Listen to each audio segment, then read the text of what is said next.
Welcome to the Outer Realm with Michelle Desrochers and Amelia Pisano.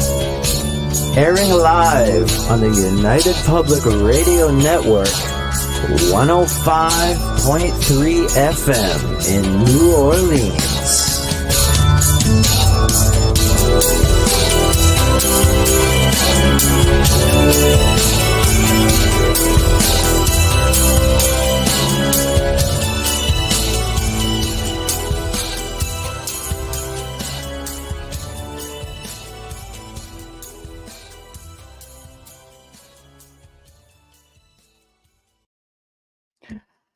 Hello, everyone. Welcome to the Outer Realm. This is our, technically we're live on the United Public Radio Network and UFO Paranormal Radio Network 105.3 from the Gulf Coast, 107.7 FM from beautiful New Orleans. We are this is a pre-record for tonight's show. So for those of you just tuning in, there will not be a chat room tonight, but for our subscribers on Rumble and our YouTube, we are live, so you get to participate if you happen to be watching. I did advertise this last night for those of you who could make it. So hopefully we'll see that. Otherwise, I will be hanging in the chat room with you guys tonight. That's right. So you get the pleasure of my company. Anyway, big thank you to Folgers Coffee, who have been a part of our journey since day one. We appreciate you so very much. Big thank you to Justice Snicker, aka Dr. Snick, the Sonic Surgeon, for his contribution of his voice, his music, and his time for the intro that you just heard. He is an award-winning composer of Halloween, horror, sci-fi, and dark wave electronic music. Perfect for October. So you have to check him out. He's got a lot of great stuff to listen to, especially to put you all in the mood for the season. Anyway, also big thank you to C. McGinnis, the artist behind the banners and logos here at the show. Check him out on Instagram and Facebook. Does great commission pieces, even though he technically specializes in the horror genre as well.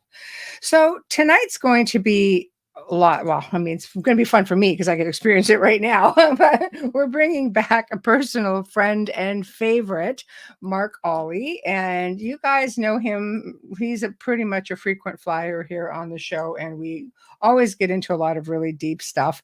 And today's not going to be any different. We're going to be talking about the mysteries of ancient Egypt with a few surprises that he likes to toss in there and leaves us all going, what the hell did he just say?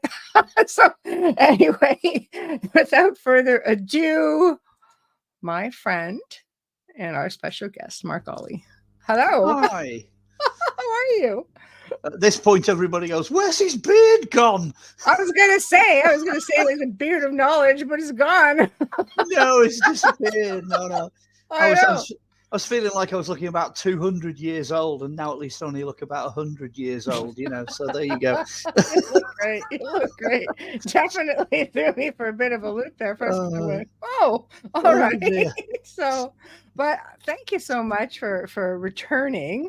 This is the only segment that we're doing that isn't going to have some kind of a spooky undertone for October, but I like it because it's full of mysteries. And of course, I love to stick to the historical aspect of thing. It really is like one of my first loves is the history of everything that is pretty much out there and unnatural, things that we would not expect. And you just seem to be loaded with that kind of stuff. Yeah, it just keeps coming. Just keeps coming. I know. Wow. Okay. So you threw a few zingers at me in the last show. And I actually put some of that information off to some producers I'm working with moving forward with a big TV project. And, everybody was kind of like, what? She's like, no, we got to use this guy. It's great. Well, it can't be that bad because I'm back for round 2. Here we go. I know, but it's fantastic. I can't wait to see what you have in store for us. So the mysteries of ancient Egypt includes so many different things. I mean, you're looking into stuff that you can even incorporate into modern times, like, the Coptic Church, for example. We talked a little bit about the Celts coming to Egypt. We left off pretty much at that point. So where do you feel you want to start with this part of everything? And we'll just go with the flow because it's just so much information. Well, I think I covered the Celtic involvement. I think I mentioned, did I mention the DNA for Akhenaten and his family? Yeah, you did touch on that. And I think that's why we thought it would be a good segue into this show. So, There we go. Akhenaten was controversial to start with, but absolutely. I think I said it in the last episode. Yes. I mean, there's only one thing worse than having two pharaohs or two leaders that have got different religious views. There's only one thing worse than that. That's having two leaders with exactly the same view. And that's, I think, what you found when you deal with sort of Moses and Akhenaten. Akhenaten is sort of built on concepts that were there in ancient Egypt, but reduced down to him just worshipping the Aten.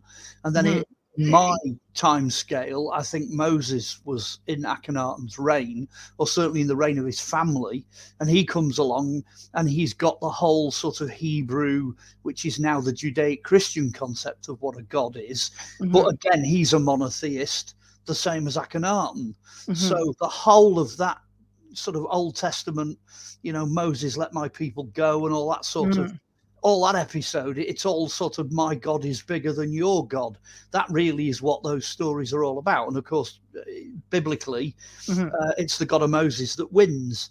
But I think I said in the last one as well, that really in that particular epoch, you need to be aware that most of what you're reading, the first 5 books of the Bible, the Torah, are said to have been written by Moses, and certainly the material in there is essentially Egyptian. So, if you suddenly put your Christian head on and go and read that, it's going to come out like a Sunday school story.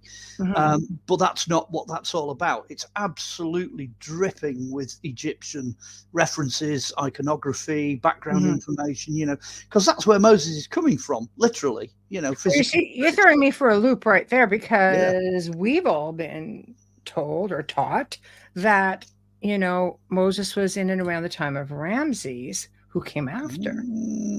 Well, you've got Ramses II, that is. You've got a couple of problems there. I mean, having been to Egypt, I've seen this physically. I mean, if you go to have a look at the hieroglyphs of the pharaoh lists and things like that, yes, you've got 2 alternatives really. Some of them have got pharaohs that have literally been chiseled off. They're just not there. Well, so they wiped themselves out, right? Their predecessors off. Yeah, I mean, like one of the famous ones is Hatshepsut, the female. She was, got rid of because they weren't happy with that. So she disappears from some of them. But there are many others that do that. Then you've also got the other thing where they rewrite them. So you're looking at these ancient texts and there are huge chunks of things missing that we know as archaeologists exist elsewhere. So, you'll have 2 pharaohs next to each other, and we know that, 20 miles down the road, there's another list that's got 3 pharaohs in that gap, and things like that. So I think the best way of reorganizing that, there was a writer called David Roll, absolutely brilliant, superb writer that went out there, really went into it in a big way and produced a book called A Test of Time. And when you have a look at what he's saying in A Test of Time, that I think is getting closer to the real date line and pharaoh line. And then you've got to jump back into the Old Testament and have a look at what's going on chronologically there in the light of new linguistic and archaeological discoveries. It's not difficult to line the 2 of them up and say it's probably more likely that it was the Akhenaten dynasty that was around at the time of Moses. I'll give you a really good example, because I found this earlier on. Many moons ago, I used to do talks in schools, and I just produced a very quick list of gods that appear in the various plagues. So let's have a look at those. So you've got things like, I think I mentioned this last time, I can be more specific this time. When you've got things like the Nile turning to blood, well, that's Moses humiliating one of the gods, because the Nile represents one of the Egyptian gods. So it's Osiris. Mm-hmm. You end up with a plague of frogs. That god is Hecht. Gnats is a god called Seb. Flies is a god called Hatcock. Cow blight is, of course, the Apis bulls, so that kills some of them off. Funnily enough, in the list of Apis bulls, there's about 4 years missing, and it sits in the Akhenaten dynasty. So again, it's pointing towards that. Then you got boils, which was Typhon, the god of medicine. Hail and fire, which is Shua, the god of fire. I mean, fire gets out of control in the ancient world. It's so destructive. We control it now quite adequately, but back then it could rip through a town and take the entire town out and everything in it. Locusts.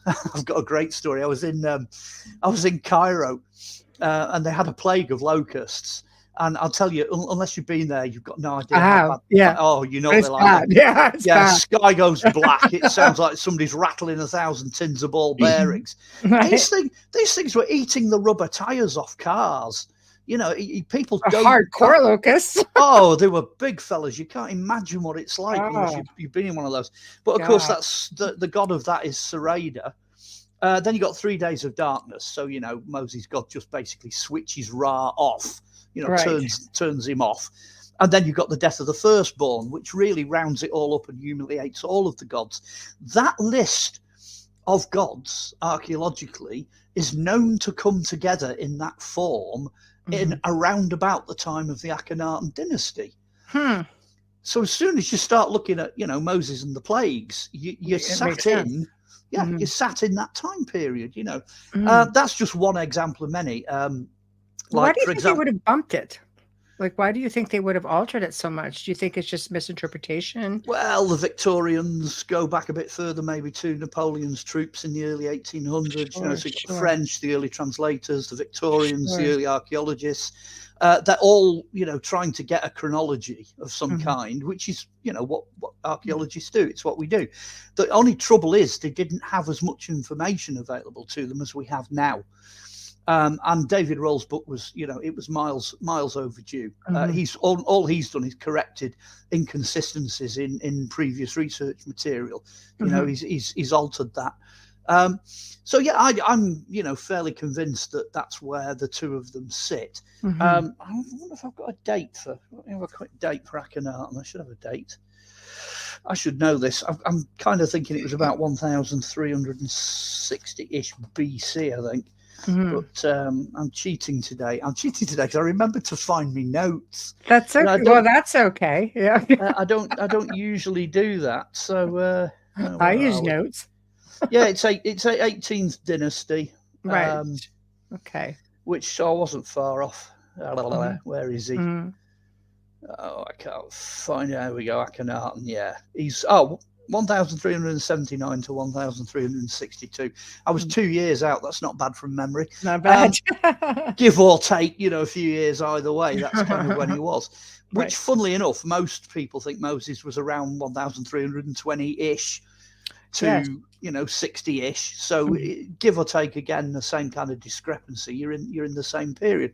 Certainly, to me, it makes more sense to put them in the same time frame because of the evidence I'm seeing. I mean, Akhenaten wrote a lot of hymns as well. He wrote a lot of hymns to the Arten, and some of those hymns have found the way straight across into Psalms in the Bible. So interesting. Clearly, that material has moved over, but there's not really a lot of material there that you can definitely say was down to the Ramesses era.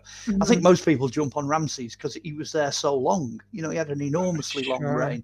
Yeah, if a guy was there forever, then everything happened during his reign. So logic will tell you. Easy target, yeah. Target. Yes. So of course. So we talked about the Celts and everything in the last show. So we'll move forward.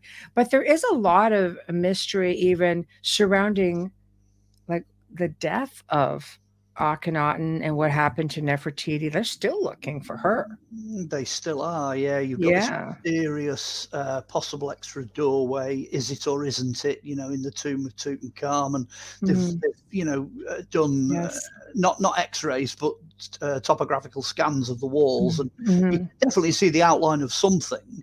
Yes. And there's no doubt that in terms of a regular layout for a tomb, his tomb is irregular. It's wrong. It is. It's laid out incorrectly. So there should be something else. There definitely should be. I've followed that eagle-eyed in the hope that the main burial, if you like, is still in there, and that's like you say, Nefertiti. But who knows? I mean, they've looked at a lot of mummies of different queens from that dynasty, and there's a possibility that they're very close. They could even have the remains and not realize it at this point. Well, Nefertari they never found, and she came afterwards. Like, there's some queens that are just, where the heck did she go? There's another mystery. Apparently one of Idris' most beloved queens is just instrumental. Nobody knows really what happened to her or where she ended up. I think wife number one.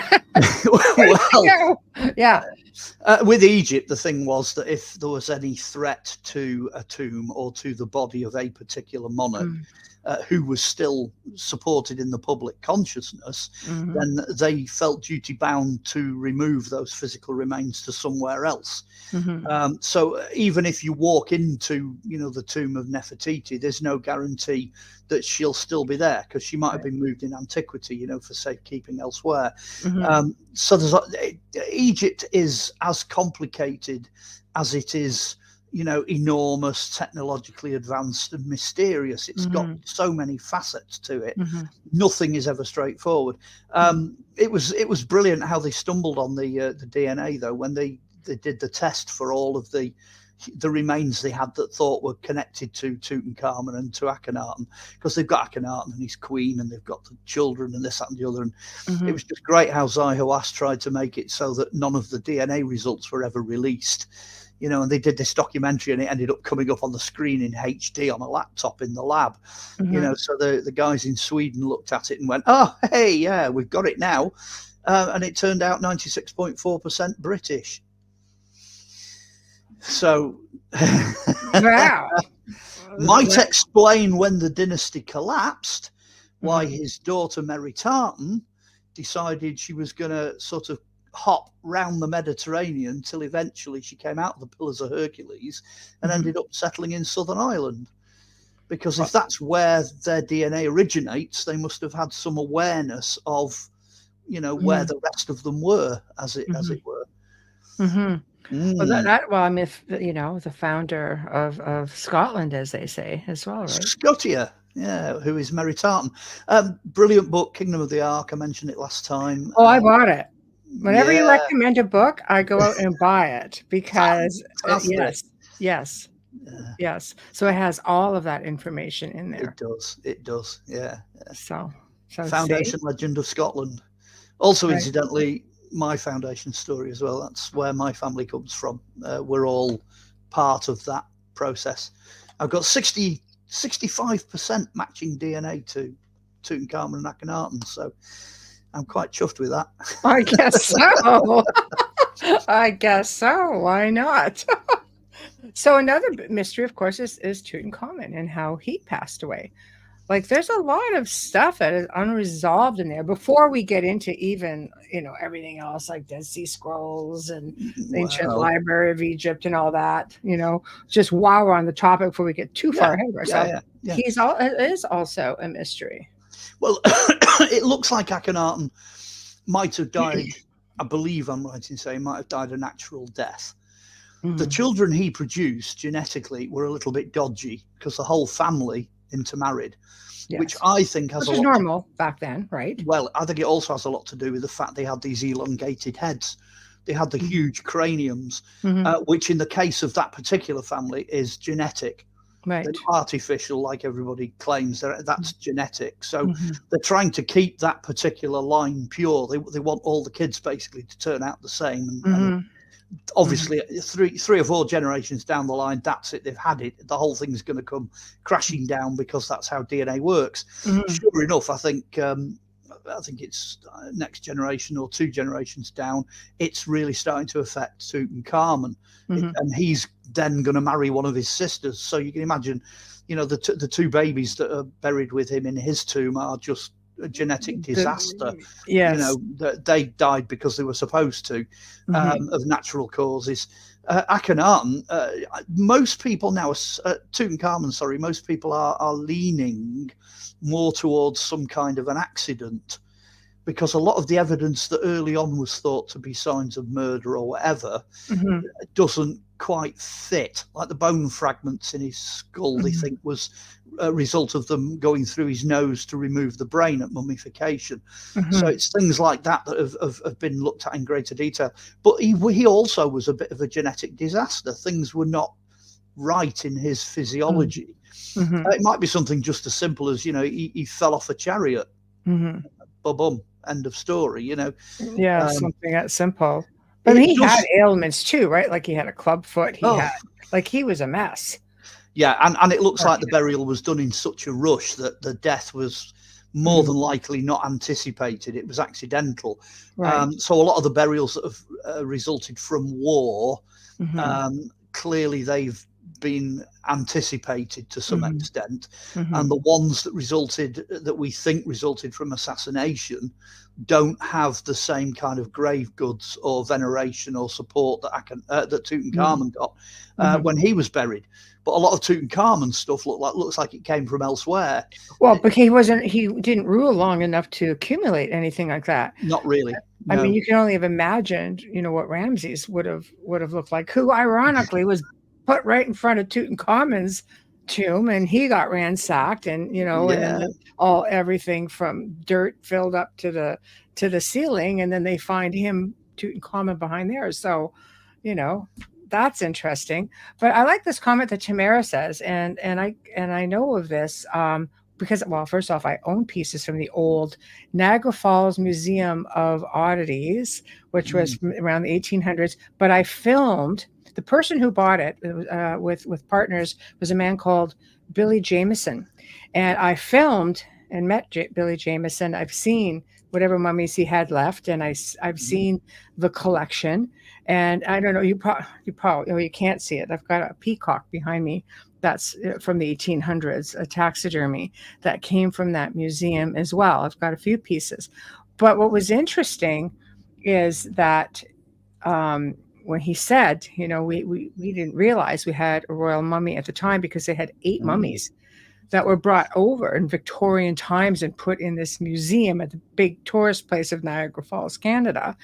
And it was fascinating to me. And, you know, they were sold to a museum, I believe it was in Atlanta. And Atlanta contacted Dr. Zai Hawass and said, we think we've got a royal mummy. And he went home, the first mummy ever to be issued a passport and a royal procession. So it was really fascinating. We've got a few here in Liverpool, and then a few more in Manchester. So there are a few over here. I think everywhere. I think we know what we've got. I think they're fairly well established, the ones we've got over here. I think there's a couple of temple servants and a couple of other lesser nobles. Yeah, because I think Egypt has asked for the royal mummies. Because again, Akhenaten, nobody knows where Akhenaten really is, do they? Like, he wasn't liked very much. So no, so chances are he's been obliterated. Most of his temples were obliterated. Yes, I think the idea was that his son Tutankhamun was going to take everything back to the old, you know, polytheistic way of doing things, with all the old gods coming back and goddesses coming back, etc. How successful that was, nobody will ever know, because obviously he died before he could bring it back in. Eventually, Egypt did drift back into that, and all the old temples and the strong religious organization all rose back up again. And Akhenaten's vision of monotheism disappeared. And the only bit that was left actually was whatever was left in the Bible as traces of monotheism, which is the Mosaic form, you know. So let's go back to that then. Okay. All right. So you had experiences yourself in Egypt, and you want to talk a little bit about that before we get into some more of the techie stuff? Oh, can do. Okay.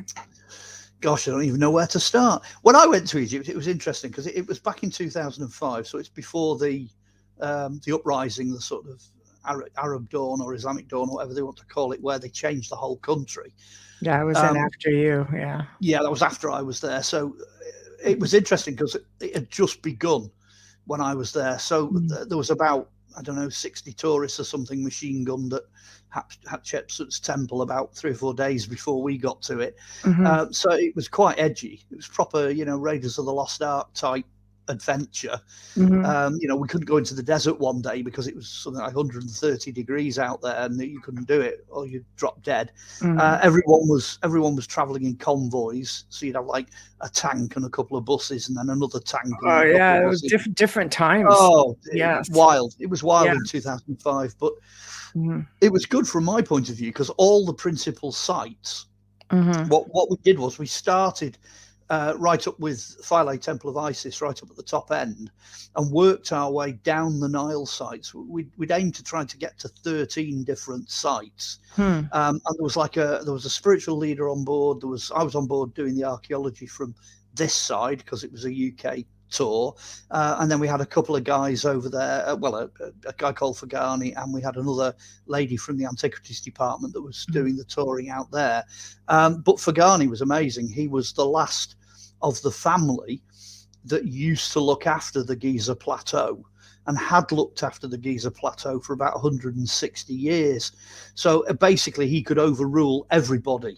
Literally we managed to get an hour with the whole of the Great Pyramid of Giza cleared out, with all the lights turned off, just so that we could play some music in there to see what would happen.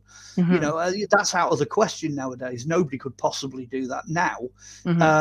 Also, he managed to make it so one night all the guards disappeared and we could get to the top of the pyramid, which again, you're not allowed to do now. It's a total no-no. You just cannot did climb. it in the middle of the day, and I stood next to the sign that said, "Don't climb the pyramid." So, yeah. Well, I'm sure people still do that now, but I think if you tip the guard tip them right, they'll let you have 2 minutes next to the sign. Well, Fagani was kind of officially, but unofficially doing this. He just rode across everything. But the house he lived in faced the Sphinx. He was like 2 doors up from the Giza McDonald's. That's weird as well. I've never seen a McDonald's where you've got like a car and a car and a car and then a camel and a camel and a camel all parked up at the front. It's just whoa. That's interesting. Very juxtaposition kind of thing. But yeah, we did all the main sites. We did Komombo, we did Luxor, we did the Giza Plateau, Valley of the Kings. I'm trying to think what else we did. Bent Pyramid at Dashur. We basically did it all. So it was whistle stop. I think it was about 10 days or 12 days. And we had these 13 sites we wanted to hit. So we were hitting 2 or 3 a day. Valley of the Kings was very touchy. We were the last bus out of the valley as the sun was hitting the horizon. And we were told we had to be out before it went dark because of what the terrorists were doing. And, they were grabbing hostages and shooting at buses and things like that. We were literally, we were guided out by a tank. Crazy. So you can imagine there's a bus and in front of it is a tank. And it wasn't a case of, can we have a few more minutes for souvenirs? It was like, you are leaving now. You've got till the other half of the sun disappears and then that's it. We can't help you anymore. So it was just amazing experience. If anybody wants to go, I'd encourage them to go. I drank of the water of the Nile, so at some point I'm going back before I die, according to legend. It's all these little things that you pick up. You got to be there. I've seen the Nile. I was on the Nile. I was like, oh, it's bad. It was bad. It is. It's like it's an excellent camels place to be bathing in it back then, right? Well, that's the other side of it as well. 3 days after you drink any of the water, you end up with the not to mentions. And the cure for that is Turkish coffee with a hefty shot of lemon in it. I'll clear it up in about 24 hours. And some big white pills. I got back to. I had watermelon that was grown along the Nile, and by the time I went back to Paris from there, like within literally 2 days after, I was freaking dying. That's all I'm going to say. I'll leave it. Well, everybody was told not to drink the water on the Nile cruises, and they're all took watermelon. I didn't want to be into the salad. Oh, what do you think they tossed the salad in? You know what I mean? It's tossed in water. It was bad. Took it into. And the other thing as well is always wash your hands after handling the money, because you pay when you use the loo. This is true. I think people fail to realize is that Egypt itself, at least back when I was there was like 52 million people. And Yeah. Egypt is not a big country. And Cairo probably had 9 million of those people. Well, when I was there, I think you might have your figures wrong. When I was there, I was told there was 32 million people just in Cairo. Okay, so then and maybe 52 in Egypt. Well, they anticipated it growing to 36 million by the next year. Yeah, and that was in 2005. Yeah, I was there in 2008. And that's the numbers we were being given. That was just brutal. But yeah. So pyramids, a lot of people go in there to be, part of the whole pyramid power thing. And they've just found other chambers in there. I'm trying to think of the new technology that they used just recently, and they found another chamber. Yeah, it was some kind of penetrating radar, because I have It been is following from that. neurons or something like that, isn't it? Like something really crazy. And they found some because it can penetrate through stone. Well, it's the other way around. It goes through the stone and picks up where there isn't any stone. So what they're doing is they're looking for voids. And then the computer then jumbles the data, and it can tell you what shape those voids are. So it's an absence of something that they're looking for. And sure enough, there's a couple of minor bits and bobs, and then a socking great big void sort of up and to one side of where they'd expect to find one. It's next to the King's Chamber in there. What it is, very, very hard to tell, incredibly difficult to tell. And how do you even get to it? At this stage, everything is just so blocked out. You can't destroy something. You've just got to try and work out how they backed out and try and reverse that process. But if it was created when they actually put the structure up, then you're talking about cameras, little tiny cameras going in through drill holes and things like that. That's the only way they're going to get inside it. So I have to ask next. I think at this point we know that at least the Great Pyramid was not a burial chamber, and I've definitely read research based on the fact that some of the mystery schools were operated within the pyramids, probably for frequency, because we can get into Jesus and his connection to Egypt, because one of those articles kind of stated that he was taught within. It was a bit of an energy center built about 17 years ago. As a kind of as a bridge from where we were to where we're going, it was interesting when we managed to get the blackout in the pyramid, because what we tried to do was just obviously bring acoustic instruments. So we had a few stringed instruments, a couple of guitars, what have you, but then we also had a sistrum, one of these bells on poles, and a couple of tambourines and frame drums and what have you. And we sat in there for quite a while. What we were trying to do was record it to see what kind of effects it would have. Now, from my point of view, I'm sat in there, I'm tapping away on a drum, lights go out, you sat there in the dark. Next minute, it was like I was sat in space. And the only thing that I could definitely tell you was there was the little bit of hard ground that I was sat on. Everything else just vanished. It just went infinite. And apparently everybody else experienced that feeling as well, of being sat in infinity. And the sound we were creating, of course, was going up through the roof of the King's Chamber into the other chambers which are up there that are known to be, built as part of the structure, because it has a sloping, weight-relieving structure above it, but they've all got voids.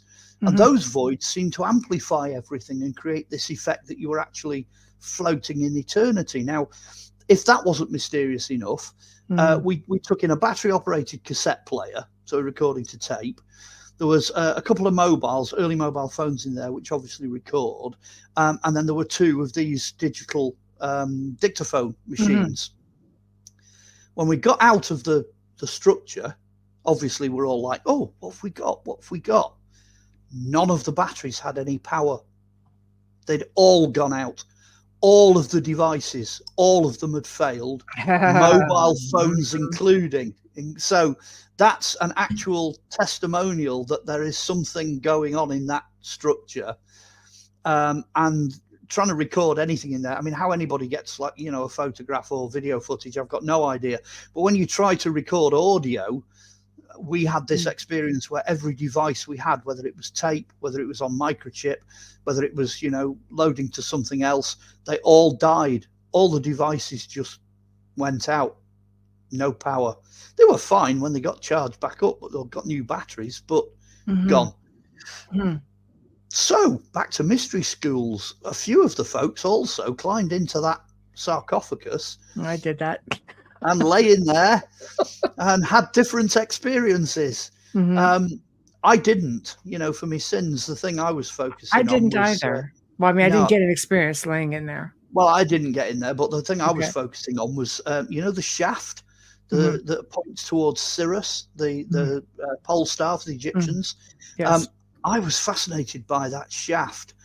And I just had a moment right at the very end of it all, because I was a guide, I was able to hang back a bit, and I was the last person to leave the king's chamber. So everybody else had cleared off. You could see them disappearing down the big corridor. And I just spent a few minutes with that shaft and had this enormous sense that it kind of went somewhere beyond us, beyond our dimension. And there was almost a sense that something was coming back down it, like it wasn't one way. It was built for some form of communication, and that feeds into the idea that mystery schools might have actually, met in there for communication purposes rather than death and burial. Well, there were so many pyramids in Egypt. Because they never specified where they believed even Jesus had studied as part of all of that. Because I think what you've talked about, even in past interviews, talking about his uncle Joseph of Arimathea, who took him everywhere as a young man, being a man of wealth as well, and being the Essenes, and they went in and they really traveled around and educated themselves everywhere, and even the scriptures will tell you there was some missing time, like where was Jesus all these years? Well, probably here, traveling about and, being educated. But I like the theory, because nobody really knows, well, how, was the Great Pyramid built? And I believe that, from some of the things I've been finding, that perhaps the Great Pyramid was an energy center built about 17,000 years ago by Thoth, through technologies that he had from Atlantis and Lemuria. So you've got the idea that the Sphinx, which is very clearly water worn, predates the flood and pointed to the horizon in 10,900 BC, round about that period. So they've been there a tremendously long time. We forget that when the Greeks arrived in Egypt, the pyramids were thousands of years old. Even then, there's a Greek account of it's probably Herodotus or something like that. One of the Greeks wrote an account and said that they were amazed by these, quote, tourist attractions that at that point, of course, were still current. They hadn't even had Cleopatra at that point. That you're still back in before the Ptolemaic dynasties, when you go back to the Greeks, Alexander the Great and all that. So they've been tourist attractions for years. Going back slightly, though, to what you were saying about Jesus and the mystery schools, when I was out in Egypt, I learned very quickly that there's the Coptic Church is very early, founded by the Apostle Mark in around 60 AD. And if you want to know whether someone's Coptic or not, on the back of the wrist, they have a tiny little black cross, or they might have saints tattooed on their arms, so you can identify Copts fairly quickly. And I met a really nice guy on one of the Nile cruise boats. He was working in one of the souvenir shops, and I spotted what was on the back of his hand. So I sat down, had a long chat with him, and his first opening response was, "Oh yeah, we know exactly where Jesus went. We know exactly what he did when he was here. We know exactly which temples he was trained in. We know where the family lived, and oh yes, there's a church next to the Muhammad Ali Mosque in Cairo where they resided. You can go down into the basement and visit it," which I did. And there's actually a guidebook produced by the Copts out there, and it tells you all the villages. They know exactly where he went and what he did. And I've studied that, and I've had a look at that, and it makes perfect sense. So here I'm going to get a plug in here, because the book I'm writing at the moment, all about the biblical stuff, I'm going to try and get as much of that missing information in as I possibly can, because it does fill in a gap and it makes a lot of sense. Well, I like it because you include the chronology and the dates of everything. You fill in the blanks with dates so people could cross-reference it, which Absolutely. is what I love. Yeah, that's kind of what I do. So a polychronicon, it's going to be another one of those, isn't it? I did it for Robin Hood, and I've done it for King Arthur. I may as well do it for Jesus and and Christianity as well. Why not? It's going to be one of those. So I'm kind of working on that at the moment. But the information's out there. I know it's not what you would call orthodox. It's not like the Eastern Orthodox Church or the Western. You Orthodox spent 3 years being educated in biblical studies, right? Yes. So I mean, you're basically, certified up to the eyeballs to be able to do this. So, I'll take your word for it. Nothing beats being there either. I mean, if somebody says to me, "Oh, you need to, look into whatever," I'll literally go there, go and have a look, and talk to the people on the ground because at the end of the day, they know, they'll show you things and tell you things that maybe have never even made it into books, that you just don't know. I mean, some of the stories about, the Dead Sea Scrolls and the Nag Hammadi Library and stuff like that, trust me, that's the tip of the iceberg, compared to what's turned up over the years.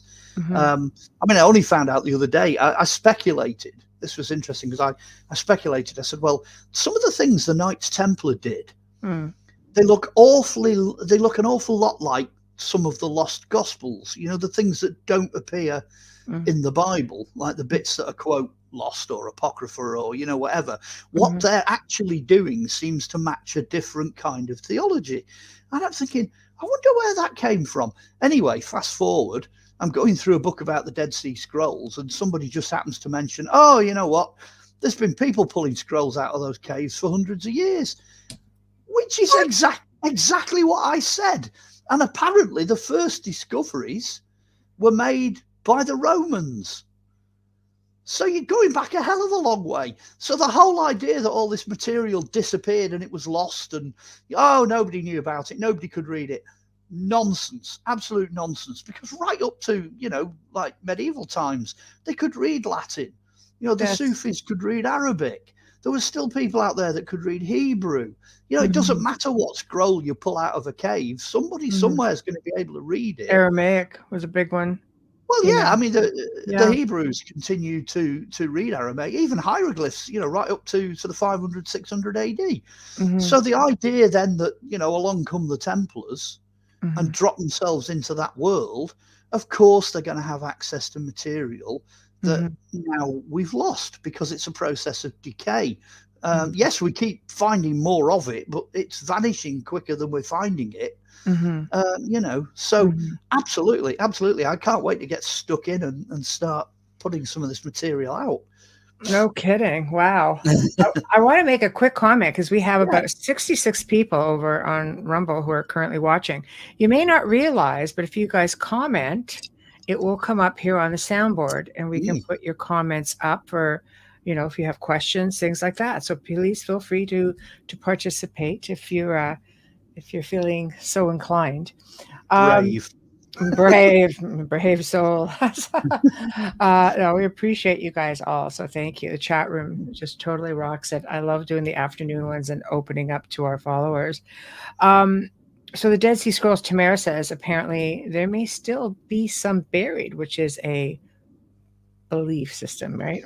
Well, I was going to say it's not there may be some still buried. It's more likely that there are still buried because you've got to be careful on your definition of what is a Dead Sea Scroll because the scrolls turning up all over the place. They don't just turn up at Qumran.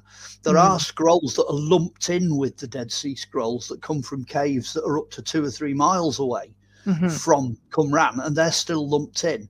But then there are other libraries as well that are turning up. And one of the biggest shockers I had, again, this is all brand new recent stuff, biggest shockers I have, they've just got 10,500 1,000-year-old scrolls walled up in one of the temples in Tibet.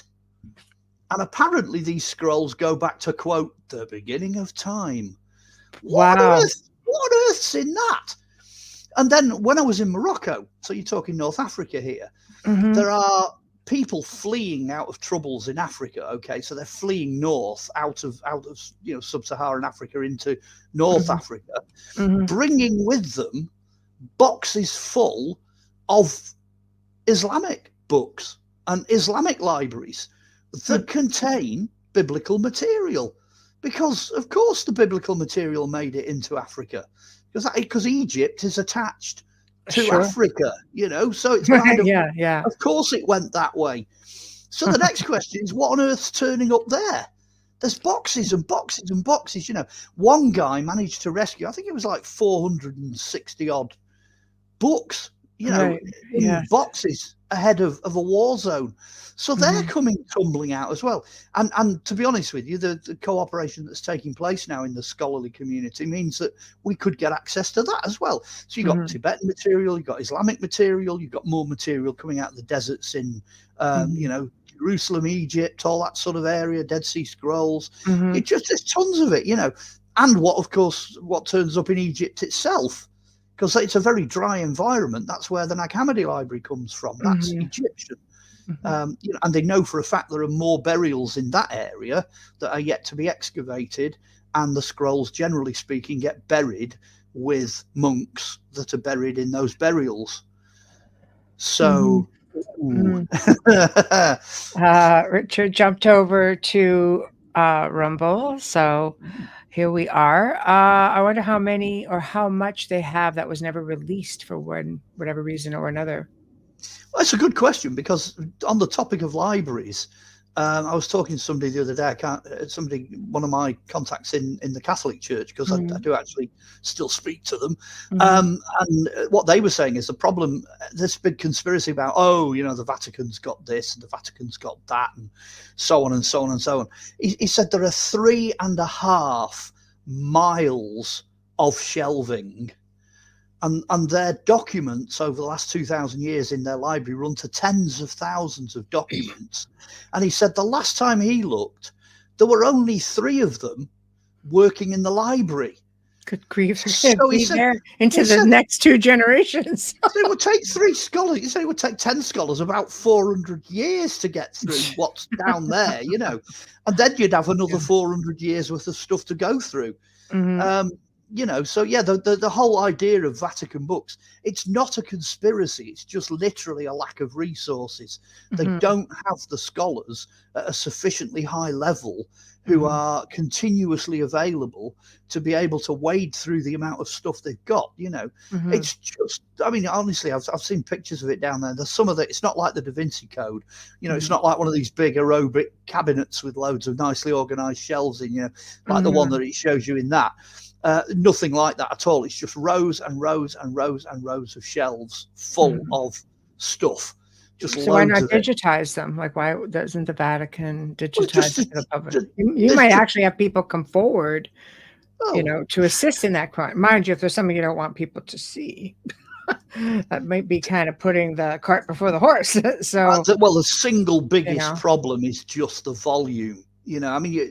And you've got to say Catholic scholars are not renowned for being quick. The Nag Hammadi library, the Americans managed to translate that in 3.5 years, Well, now with technology, it might be easier. It's only in the last couple of years that we've finished doing the Dead Sea Scrolls. That's been about 70 years it's took them to get round to doing that.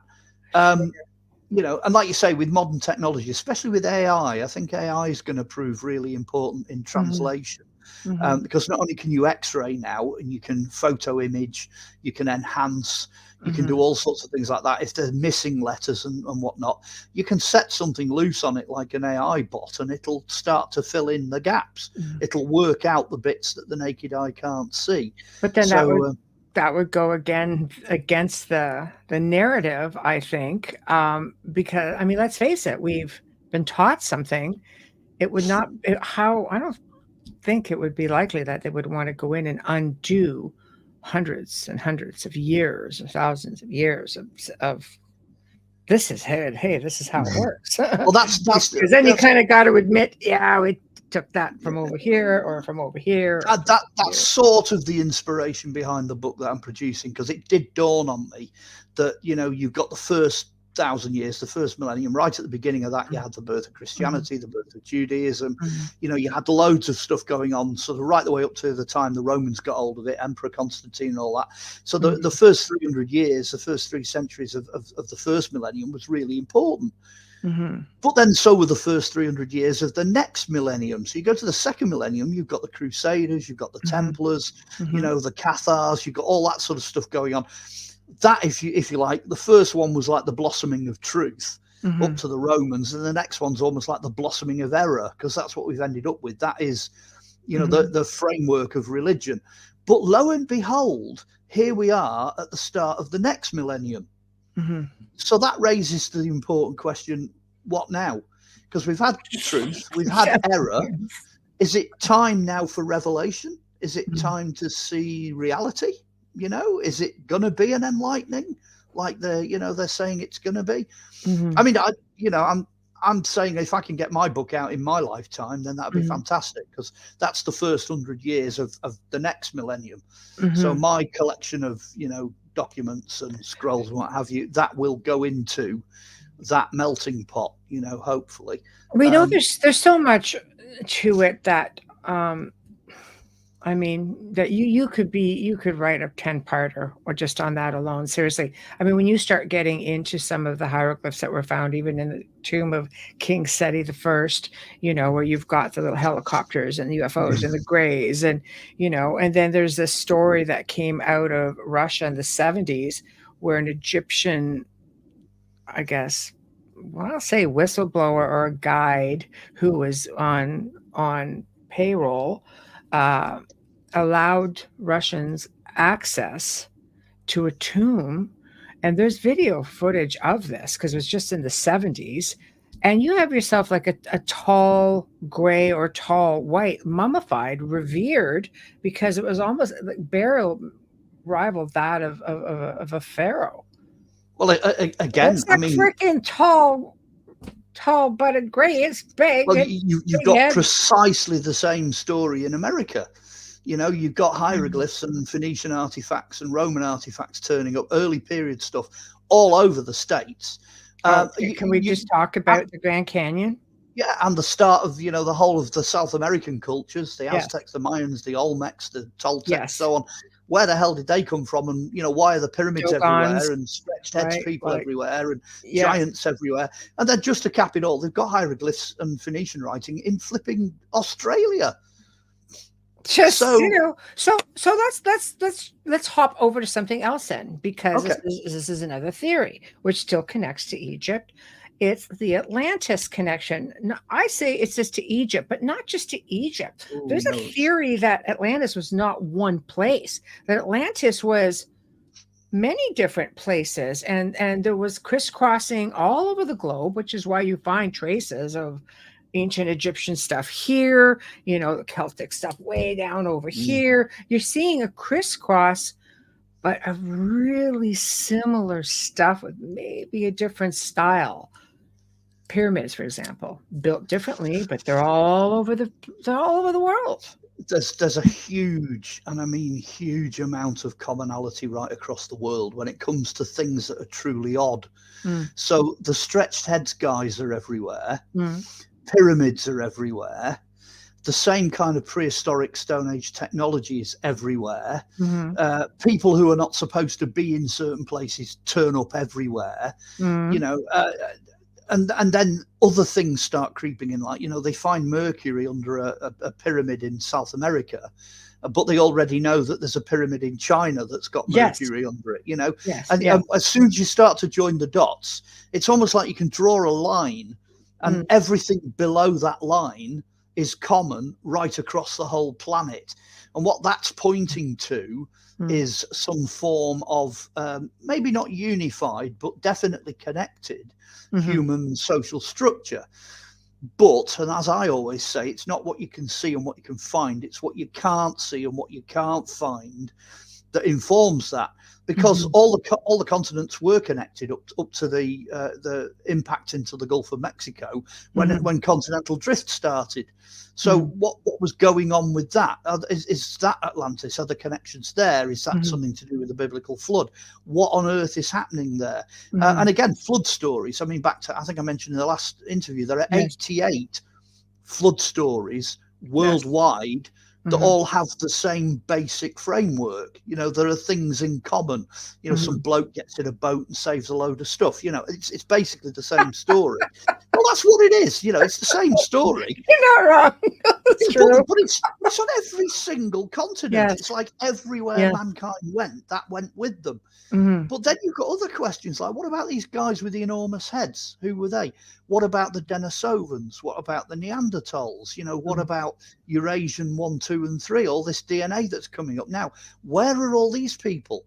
You know, where are the tiny people from Flores Island? Where did the giants go? The Anakim, the Anunnaki, where did they go? Where are all these people? Now, if all of a sudden it was possible to put all of those pieces back together, I think what you'd be looking at, the jigsaw puzzle that would come together, would blow everybody's mind. You know, it would be like you were looking at some kind of advanced sci-fi planet with weird creatures, weird people, weird things going on, you know, strange happenings. What we're left with now, when the dust eventually settles, is like a huge destruction layer. We're sort of picking our way now through the ashes of all that's gone before. And when you start looking at things like that, of course we don't know things. Of course we don't understand what's going on. Of course none of the discoveries fit together. You know, it makes perfect sense. And a lot of the U parts and the fossils and, you know, technologies like the things you find in Egypt and whatnot that just don't fit. They come from that period. They come from that, you know, before that line was drawn period. So Egypt is a great example. I mean, Egypt's just loaded with stuff, absolutely loaded with stuff. I can't even begin. I could do an entire show on U parts in Egypt. You know, how the hell did they drill the holes? How did they move the blocks of stone? You know, it's just crazy. And like you say, some of the depictions of things like light bulbs, tanks, helicopters, you know. But then this is the commonality I'm talking about, because you go to the Bible and you have a look at some of the visions that the prophet Ezekiel had. He saw wheels within wheels. He saw whirling wheels whizzing towards him across the desert. What he's describing is a helicopter. But he was writing about what he could see in the future when he was sat there in 800, 900 BC. And so that raises the next question. How the hell did he do that? There's a depiction of one in the tomb of King Seti. It's like, it's right there. You see how all these different threads are beginning to tie up. Yeah. So as soon as you drop down this particular rabbit hole, it turns into a vast, vast cavern of information. And what really makes it important is that all the bits that you find there actually all tie in. They all tie together. You know, it's not like nowadays, it's not like people are just making stuff up and it's, you know, dotted all over the place. Oh, we've got the Loch Ness Monster. Oh, you know, it's not kind of individual, you know, geolocated things. They're all over the world. You know, they're everywhere. The Loch Ness Monster has got its counterparts right across the planet, the same as Bigfoot. Yes. Yes. I'm going to share a screen while you're talking. So. Okay. And it's the same with everything. It's the same with the technology. It's the same with human beings. And you've got to ask the question, well, why and how? What's the connection? Because there has to be one. No, exactly. Well, some of these things just don't happen by accident. You don't wake up one morning and think, hey, I'll tell you what we'll do. We'll just populate the planet with pyramids. There we go. I mean, there it is right here. And no, you're exactly right. But look at some of these, you have different crafts here. Look, I mean, I don't know. Call me crazy. But I've got to come flying in from left field here, okay? All right, you do that. Don't burst my bubble, just saying. Well, this is archaeology for you. If you actually know your hieroglyphs, right, it is possible that two of the hieroglyphic names of two of the rulers in Egypt, when they are superimposed one on top of another, produce that image. Which one? The one you're looking at. So the argument is that in fact it's two sets of hieroglyphs, and what they've done is they've tried to recarve it and not got rid of the previous set of hieroglyphs. They've just carved the new hieroglyphs straight over the top, which is actually, when you actually see it, it does, somewhere out there, it'll be online or whatever. It's a fairly convincing argument that actually that's happened by accident. But I'll tell you what, that is one absolutely incredible accident. It's definitely, I mean, fascinating when you think about it. So you can get into all kinds of things from time travel or who was here first. I mean, well, there's absolutely no doubt, and I've got to say this, that people who lived in the BC period drifting into the early AD period, there is absolutely no doubt that somebody somewhere could see the future. How they do it, how they did it, that's open to debate. It could be these guys with the enormous heads that have got some kind of massive cognitive ability, and they've managed to crack the problem of time. Somehow they've managed to be able to see into it. But the mechanisms involved in doing that are beyond our understanding at this present time, or maybe one of the extinct species, cracked that as a problem, and that was their ability. I've been reading a book fairly recently that, for example, the Denisovans seem to be leaning more towards shamanism. They could actually have been a race of people who were, super savant, sort of autistic type creatives that were capable of predicting what was coming, bringing a lot of loose threads and loose ends together. But certainly you find it biblically. I mean, there's lots of prophecies in there, and it's in the Maccabi Library and the Dead Sea Scrolls, and it's in a lot of other things as well. Tibetan Book of the Dead, Egyptian Book of the Dead. You start reading some of these books, and you're starting to think that some of it looks remarkably modern. There's a lot of stuff in there. There is a lot of stuff in there, and I think some of it has a way of repeating itself as well. But I've had the great fortune of traveling to different parts of the world, and the similarities that I see all over the place, because I do go to a lot of ancient places. That's where I'm drawn to, so that's why I go there. So like even when I'm in France, I'm in Paris, and I'm hanging out on the island, and I'm staying in the old placa sections, near Notre Dame. I mean, I love the people, but I don't care to stay in Paris itself. It's not me. I only stay in places that are freaking ancient and preferably haunted if possible, but definitely ancient. I want, because I'm empathic and I'm a sensitive, I'm a medium. I want to pick up on that. That's why I want to be there. And there are places that are just amazing, and Egypt was one of those places. My experience was a bit scary at first because I got grabbed right off the airplane, and because by a long white hair, it's like, no, you cannot. No, they covered me up. So don't go like that. We'll never see you again. I was pretty terrified as soon as you get off a plane, but I was treated very, very nicely, and I did get to see some incredible things and experience incredible things. But I find that when you start looking at the similarities of all of these ancient structures, not just the pyramids, which people say that's a mountain. No, it's not a freaking mountain. And when you start looking at satellite imaging and LiDAR, just for starters, you can see what's underneath the tree canopy. Well, we've actually got a thing over here in North Wales called the GOP. And as an archaeologist, I'm intimately familiar with it. It's only down the road. And it had this huge cairn of stones on the top, like this big, pyramidal thing. Now, I've got to say it's cone-shaped. It's not pyramidal in that sense. Okay. But wherever you look at it from, it looks like a pyramid. And everybody was like, yeah, it's got this massive pile of stones on top, and it turns out it's the biggest prehistoric cairn in Europe because it's the biggest pile of stones. But it doesn't stop there. Because where they got the stones from was the rest of the mountain.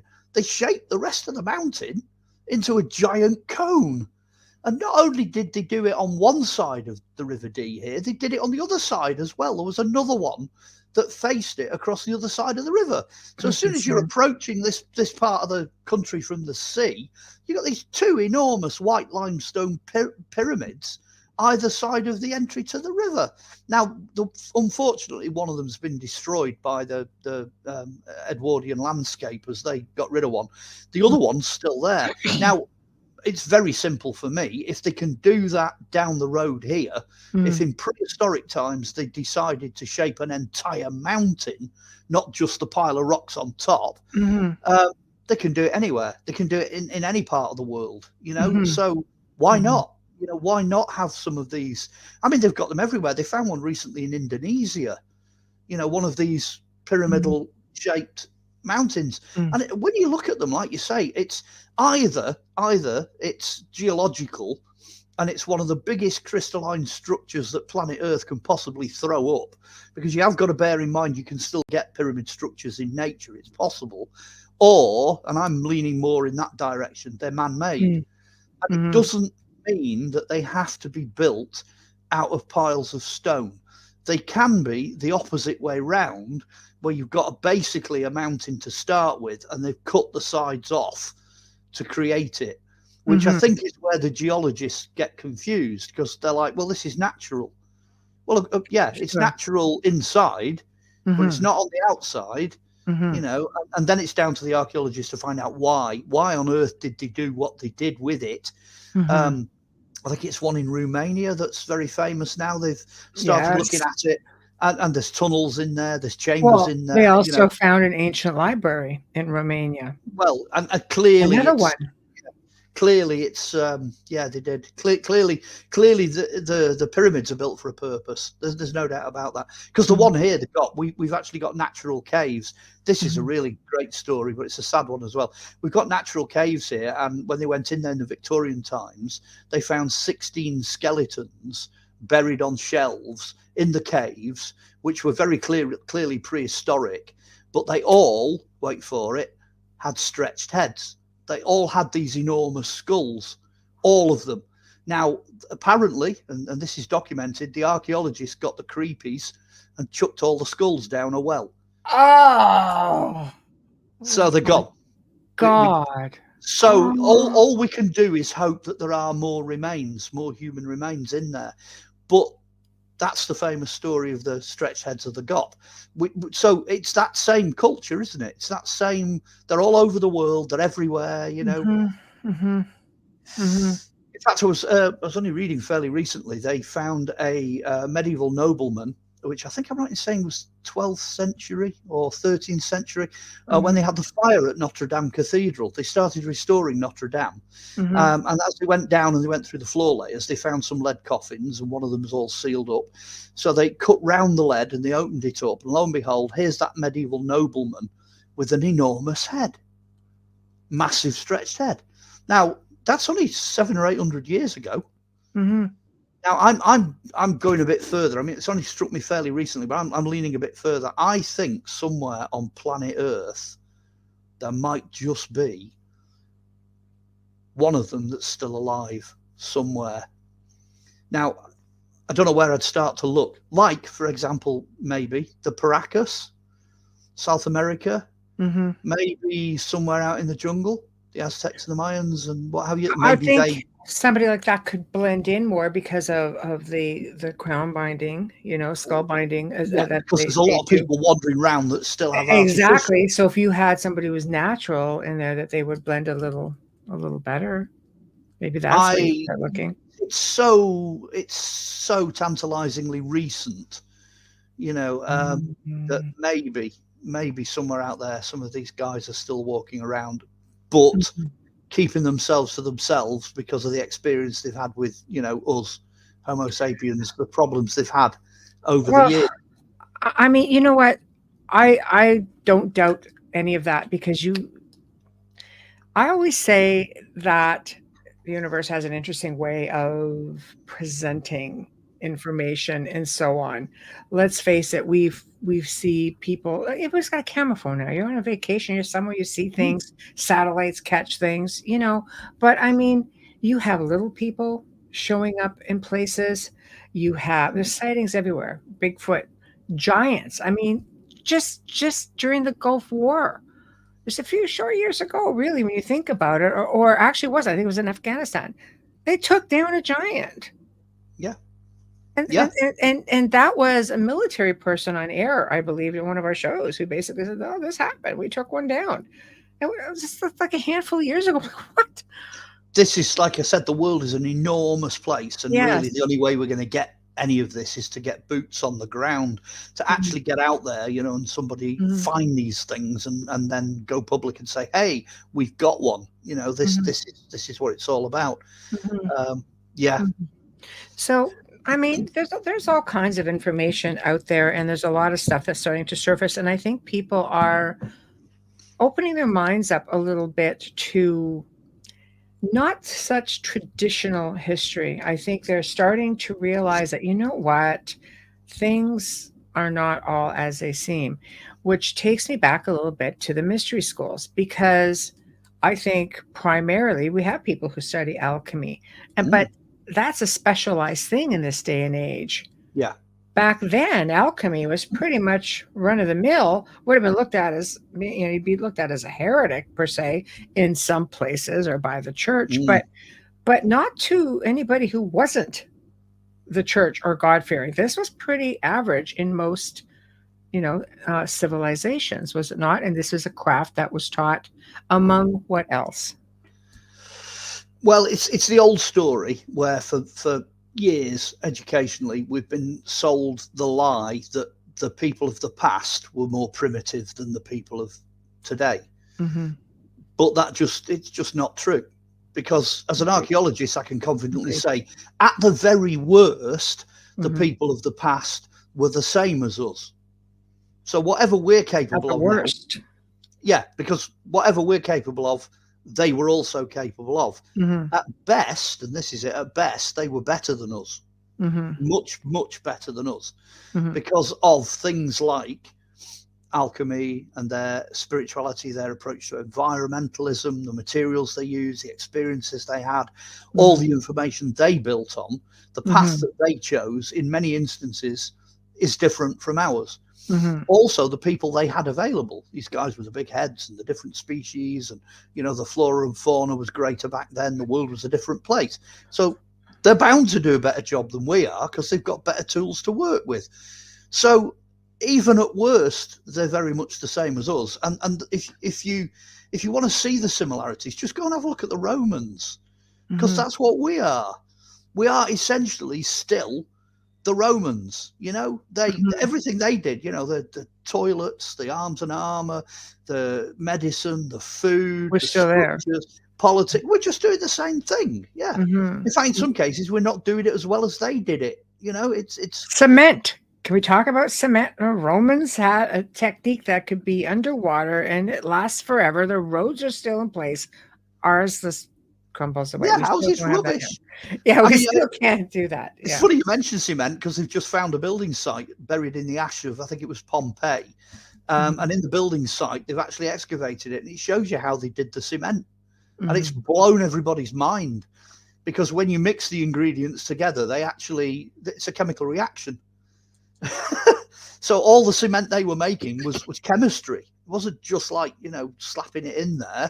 You mixed it up, you shoved it in, it reacted, it did certain things, and then it became flexible, and it's virtually indestructible. And they've actually found out how they did it now, which is a very recent discovery. It's only in the last couple of years, and that just popped everybody's head, miles beyond anything that we're capable of doing, miles beyond. So primitive, but yet not so much. So is it safe to say, in your opinion, that the mystery schools may have been extraterrestrial in nature? Because, you know, the theory goes back to the god Osiris, who was said to be an extraterrestrial, you know, and had been there since prehistoric times, right? But came from an advanced ET culture. And of course, it's been theorized that there were a lot of masters who came in who survived the destruction of their continent of Atlantis. But again, you know, that's if we believe it was one continent, or if it ended up being spaced out, which some researchers or, you know, theorists are starting to think it may have been. But a lot of these masters came to early civilization of Egypt, helped to advance that. And the mystery schools were, in fact, Atlantean knowledge. Well, you're back to that line again, because we're living above the line. Yes. You've got the line, and you've got so much stuff that you can then fill in that jigsaw puzzle. Well, when you move away from the physical objects, because I mean, you've got some great things in there. You've got things like aluminium, that goes back to, the times of the woolly mammoths, and there's all kinds of nonsense that shouldn't be in there. Take aside from that, you've then also got to say what was going on spiritually, what was actually happening, because that's essentially what the mystery schools were founded on. They were founded on some form of either technology, knowledge, or spirituality, or a combination of all of that. And there's definitely things going on that are not the same as things that are going on now, and that don't seem to be able to be traced back to us. And again, sticking with the subject, going back to Moses, one of the best examples is the Ten Commandments. There he is on top of a mountain, all on his own, and some massive, great big alien thing, which he has no idea what it is. He just chooses to label it as God, comes down in a socking great big cloud and gives him the Ten Commandments and most of the rest of the Mosaic law. Just, there you go, you can have it, Well, even some texts of, I think the Old Testament tells you that there was a lot more than 10 actual commandments. Well, there's tons, actually. There's loads of them, and they just appear in all different places. But the point I'm making is it wasn't invented by Moses. And that same process is repeated in all the other major religious forces. So like you've got it happening in Tibet, you've got it happening with the ancient Egyptians, you've definitely got it happening with the Babylonians and the Sumerians. Some of their legends are absolute mind-popping. And you start to find these enlightened masters, people coming from elsewhere. What you need to establish fairly early on, though, is, do you believe that this is a spiritual form of imparting the knowledge, or is it a physical imparting of the knowledge? For example, fairly recently, I think it's 1270 BC, there's an account in Egypt of a pharaoh witnessing flying saucers. Those are everywhere. Well, this is the oldest, one of the oldest accounts that accurately describes and goes into the royal records that some weird physical something or other is happening that resembles what we now regularly, routinely write out as a UFO encounter. And that's in ancient Egypt. But then if that's happening, then other things are happening. So again, it's back to this idea that, well, at least the people in the past were equal to us, if not better than us. So what are they seeing? What are they experiencing? Where is this information coming from? There's no doubt about it whatsoever. When you start doing some kind of spiritual archaeology and you really start digging, then there is definitely something going on there that you can't attribute to us. It's not us.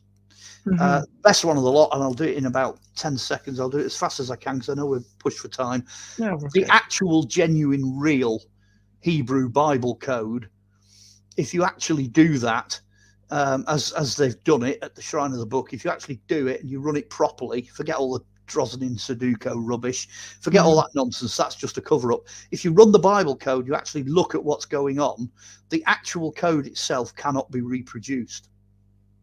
I will say that again. The actual Bible code cannot be reproduced.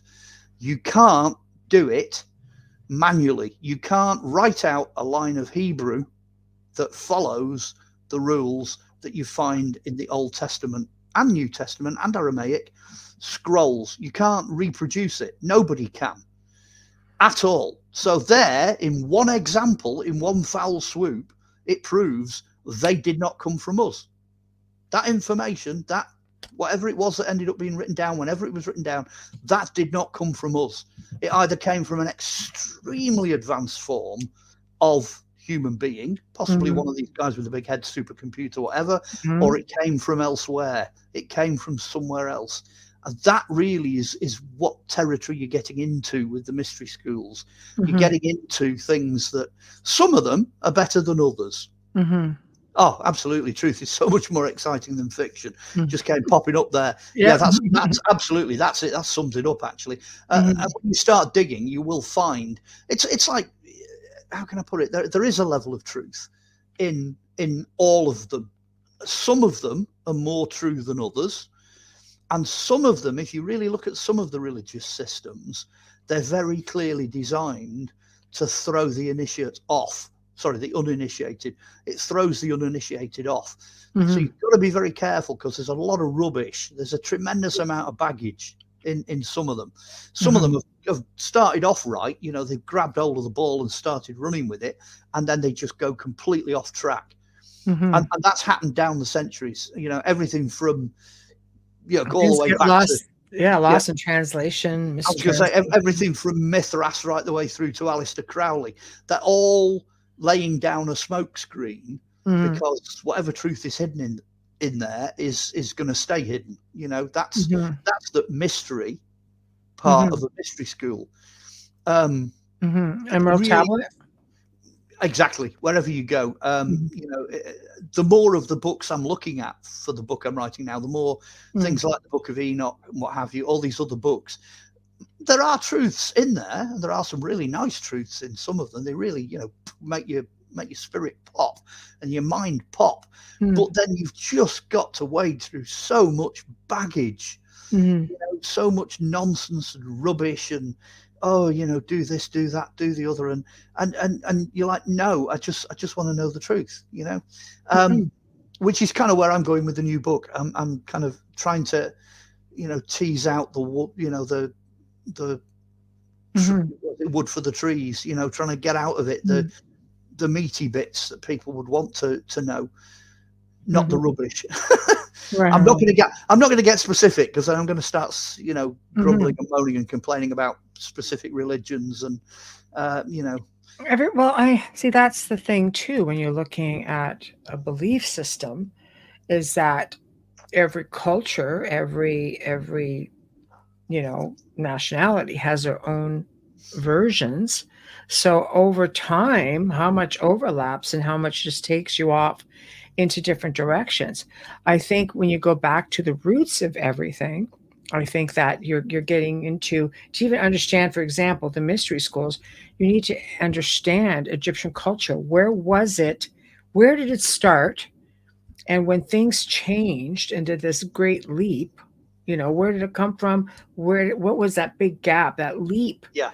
That it jumped to all of a sudden it's beyond just a belief system. Now it's a technology. Baghdad battery, you know, there's an example. You know, like the light bulb, the famous light bulb. Like, there's stuff out there, but how do you dig back to that? It's not like you're in the time of Enoch and you could say, all right, let's dissect this book, because you weren't there. It's, you know, that's the understanding. Like, my lack of understanding, I suppose, is how do you fish through there and take out the nonsense and keep it? Like, there's a reason it was left out. It does have ET tendencies, only put in a biblical sense of the angel showed me the future in the palm of their hand, or showed me an image in the palm of their hand. To me, that looks like a tablet or something. What is an ET if it's not an angel? Right? Now, that was a really 21st century statement. Yes, okay. Obviously, in ufology, now everything's crumbling because they've realized everything overlaps. Yes, I Angels, do believe everything overlaps. Ghosts, UFOs, little green men, Loch Ness Monster, you name it, Bigfoot, you know, these are all interdimensional. And that's a massive blanket that can be thrown across everything. Well, try doing that in time and space, and you'll end up with the same result, because start looking at biblical stuff, you know, God, visions, prophecies, angels, demons, the devil. They're all of that is just old world language for what we are still basically dealing with today. We just have different labels for it. That's all. So yeah, it's a kind of a part of the process of archaeology where the trick is a big word called contextualization. If you want to understand where something's coming from, you've got to read around it. I have an extremely basic understanding of hieroglyphs. I really wish I could read hieroglyphs, and for that matter, cuneiform, which is the Babylonian stuff, because I'm positive if you could just read the original languages, the truth and the knowledge and the information contained in there would absolutely blow you away. Now, I've gone down the other route. I'm kind of, you know, Greek Hebrew and Latin. That's kind of standard Bible college stuff. I'm over on that kind of camp. But I really wish I could do some of the older languages. And then again, we have got this problem where there are languages that are still to be translated. Minoan is a great one. I don't even know where to start with that. And some of the languages that have turned up in places like Bulgaria and Romania and even the Soviet Union. Some of the languages are just absolutely incomprehensible because of the way they're done. But that information, it's a case of saying, what was the society like? What were they doing? How were they thinking? What do we already know about them? Like, for example, we already know that in Egyptian, their creation myth starts with water and reeds, a raft of reeds drift to the top of the water, and that becomes the first ground. Now, to my ears, that sounds remarkably similar to Genesis.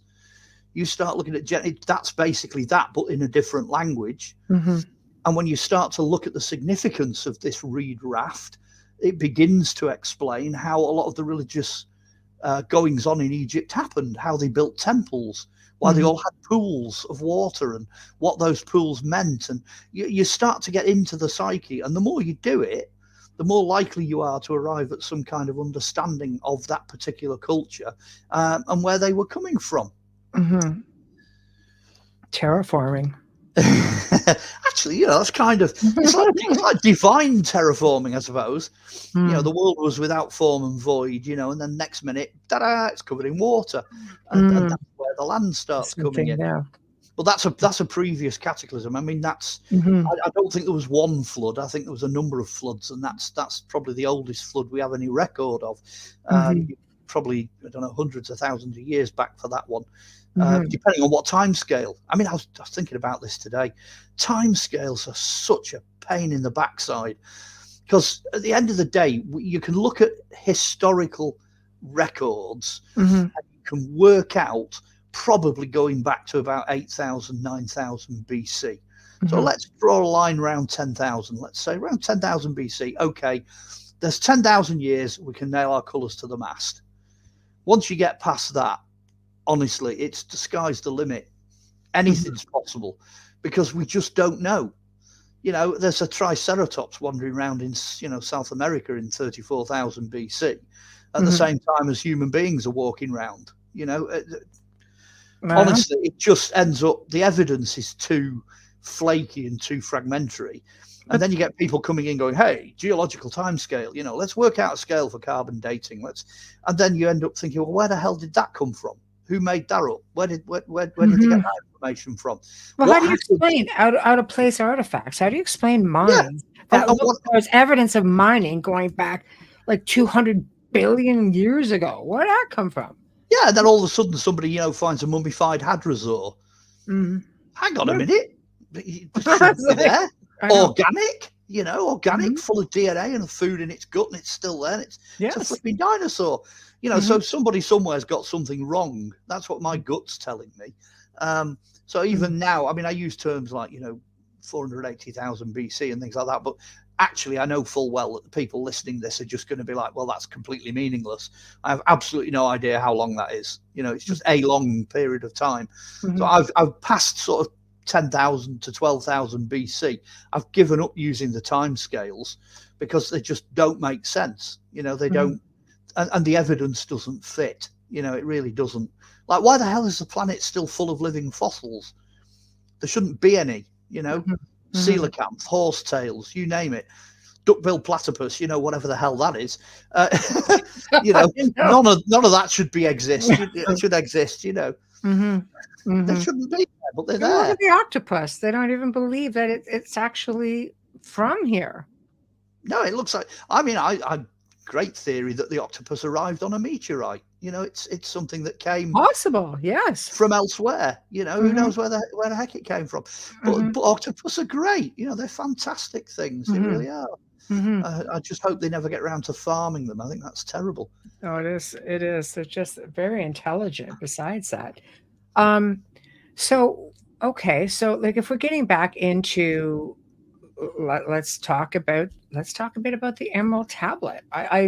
It's a curiosity to me because It's taking us back to the Atlantis-Egypt connection a little bit, because according to legend, Thoth wrote the Emerald Tablet, and this basically how to create the legendary Philosopher's Stone, and records, the history of Amenti, if I'm saying that properly, an underworld beneath Atlantis. So again, there's this connection. We talked about the Great Pyramid, energy center built 17,000 years ago by Thoth, technologies from Atlantis and Lemuria, and now again, Thoth creates the Emerald Tablet. Again, this connection to Atlantis. So, and he's in Egypt. So, well, you've got to bear in mind Thoth is a blanket term. Okay. If you look at the Egyptian version of Thoth, he's a baboon. Yes. And he brought writing. That's basically what Thoth is to them. Scribe. Yeah, he's a scribe. That's what he is. Right. So anything at all, anything that in that period that was to do with writing or whatever was eventually tied back to Thoth. Mm-hmm. That's going to cause a problem, because when you start to study that sort of thing, there's not one Thoth. There's Thoths. There's lots of them. They're everywhere, all over the place. So that's your problem, okay? So it's a very, very big, broad, diverse term. If you then want to come the opposite way, I think you hit on it with alchemy. I think it was an alchemist in about 700 or 800 AD that pulled all of this together and created what you're referring to as the Emerald Tablets, which then has been capitalized on by numerous magical people and what have you since, all the way up to Masonic writers today who still refer back to the Emerald Tablet. But again, most people think the Emerald Tablet. Okay, where is it? Nobody's ever produced this thing. I've never seen photographs of it. I've never seen a transcription of it. I've never seen a proper translation. So it's kind of a legend, I think, that has drifted itself into fact. And again, you said it earlier on as well. I tend to put things in date order. This ended up coming before this, which came before this. So, and then I work backwards and go, right, what's the first time that anything actually appears? And it is relatively recent in archaeological terms that this idea of the Emerald Tablet comes forward. I seem to remember it was something to do with the library under the Sphinx and that famous psychic clairvoyant chappie who said it was down there, mentioning no names. But again, that formed a whole community. I think. Yeah, it became a whole society of its own in the 19th and 20th century, and still goes on. So a lot of these things are what I would call modern myths. You have to be very careful of those. I mean, the actual first, person that kept any records of anybody that was dead, who I would have thought would have written the tablet, would have been Anubis.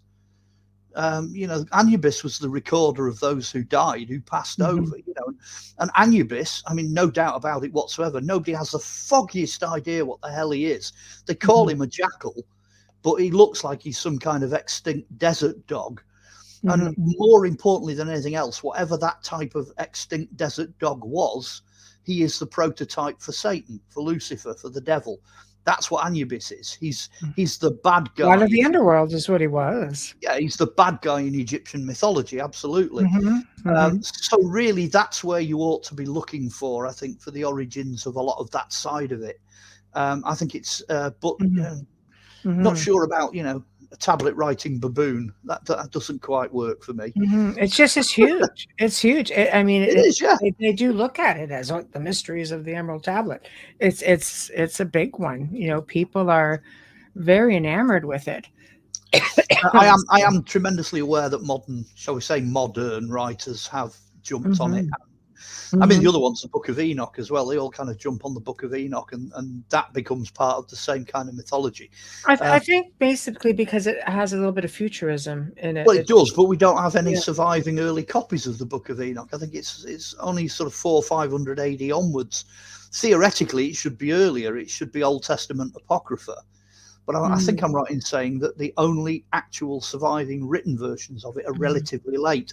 Once you get past Constantine the Great, once you get past sort of the mid 300 AD, once you get into like 400 AD, 500 AD, 600 AD, there's a whole block of stuff in that time period that just comes from nowhere. You know, people are at the point of making it up almost. So you've got to be very careful with that. I'm not saying that's what's happened with the Book of Enoch, but we'd certainly, as a scholar, I think a lot of scholars would like to see an earlier version of that. Maybe in private libraries. We talked about this a little bit too, like public libraries, if they have it, they're not talking. And anything that sits in some of the private libraries of and if you happen to dig a copy of the Book of Enoch up with a monk that was buried in the 1st or 2nd century, would you actually tell anybody? That's what would you do with that? And how long would it take for that to get translated? Well, sure. I mean, we don't know. There's so many old families out there, noble families who have immense libraries. It may not even have thought in their head, what is this old thing hanging around? Like they don't really think about it. It's just something that has sat through the families, especially when you get into, just take England, for example. Some of these big houses get passed down generation after generation. They sit in the same family for hundreds of years, and others get taken over by the country itself because families can't afford to maintain them or pay taxes.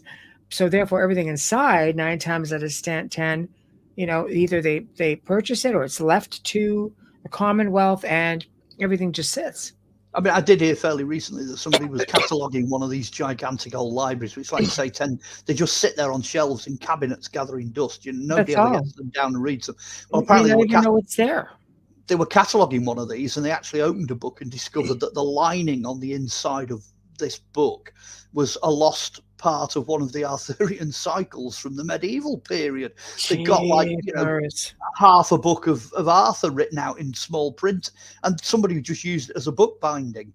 So that's almost the same story for Gawain and the Green Knight. There was a library in Oxford that burnt down in the 1700s. One of the books that was rescued out of the library turned out to be Gawain and the Green Knight. How many situations has that happened in? Loads. All of these. You look at the ancient library of Alexandria that burned down and sacked, and like a lot of things went missing. Anybody who came into port, and anywhere near that library, everything was pulled, everything was copied, everything was returned. Napoleon, actually, it was believed that he did the same thing. Yeah, absolutely. He copied a lot of the information, and but there's a belief that he may also have been a Templar. And there was information. Here's one that will pop your head. I love this because I like head popping. Let's do it. I only worked this out the other day. Okay, let's assume, because it seems to be right, that Jesus was born in about, by our calendar reckoning, he was born in about 6.5 BC, because that's when you've got the Bethlehem star and all that happening, and the Chinese worked that out. If he was born in 6.5 BC and then they fled into Egypt when he was 3 years old, that means they fled into Egypt somewhere round about 3 BC. At which point the Library of Alexandria is at its height. Okay. All of a sudden you start going, wow. So, Jesus of Nazareth is stuck there, he's bored, he's got sod all else to do, and he's got a whopping great big library that hasn't been destroyed or sacked or burnt or broken up. It's sat there in Alexandria that hasn't sunk into the ocean yet at this point. It's all still there, the port of Alexandria, with this socking great big library sat in it. Now, this is what happens when you start looking at chronology, when you start adding the dates. And you realize it's actually still there. And it would make sense because it's believed that Napoleon, I think it just goes back to a lot of stuff with the B symbol and connection anyway. So apparently he was said to have raided the Vatican archives, brought many of these archives back to France, recopied them, and then returned all the originals. So this is something that he did. And I tend to wonder if he did that because of maybe information that he might have found when he was in Egypt. He would have gone. If that library in Alexandria was still there, Napoleon was there, and he had an interest for this, did he have an interest because he saw this and went, oh, wow? like all of this knowledge? Well, the last time the Alexandrian Library was actually functioning was probably when the Romans invaded. So you're in the AD period, Right. but by the time you reach Constantine, 1700s, yeah, you're sort of 100, 200, 300, 400. By 400 AD, it's gone. Okay, And so it wasn't there in his time. no, he couldn't have. He might have been given manuscripts, books, and scrolls From that had there. survived. Right.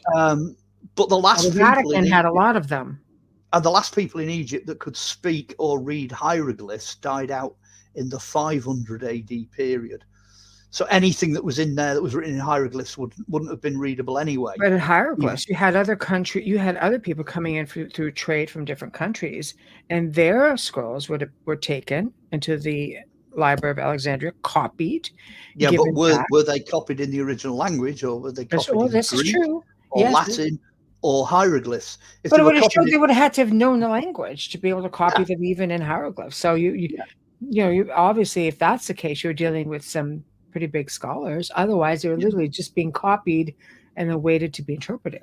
Well, what's also equally fascinating, I only found this out recently, is because the first 300 years of the existence of, quote, the church out in Egypt. So you've got a lot of the early church fathers, and monks out in the desert and all this kind of palaver going on. Well, 100, 200, 300 AD, that library's still there. So I'm not just talking about Jesus going to the library and having a quick nosy. I'm talking about, the first 300 years of the foundation of what we regard as the church overlaps the existence of the library at Alexandria. Now, why doesn't anybody ever say that? That's absolutely mind-boggling what might have been available. It also helps to explain where a lot of this material is coming from. So the Dead Sea Scrolls, the Nag Hammadi Library, all the lost books, the Old Testament Apocrypha, the New Testament Apocrypha, all of that stuff, right the way up to Constantine the Great at the beginning of the 300 AD period, all of that material is influenced or possibly could have come from or may have been referenced to the library at Alexandria because it was still there. Which again, Alexandria, that is on the North African Mediterranean coast. Back to where I started this when I said they're pulling entire libraries now out of North Africa. Now, if I saw, the armies of the Islamic world suddenly deciding to come and destroy the library at Alexandria, I'd do exactly the same thing. I took as much stuff into boxes as I possibly could and go in the opposite direction, which puts you into Africa, puts you into North Africa. So I am 100% certain there is stuff out there from that library that has survived, no doubt whatsoever. I mean, we've not gone off the topic either because we are very much talking Egypt at this Mysteries, point. Yeah, we're just talking more recent. We're not. I mean, when I say ancient Egypt, I mean Cleopatra and all that stuff. That's Roman. It's still Egypt. It's Roman. She was the last of the Ptolemies. That's right.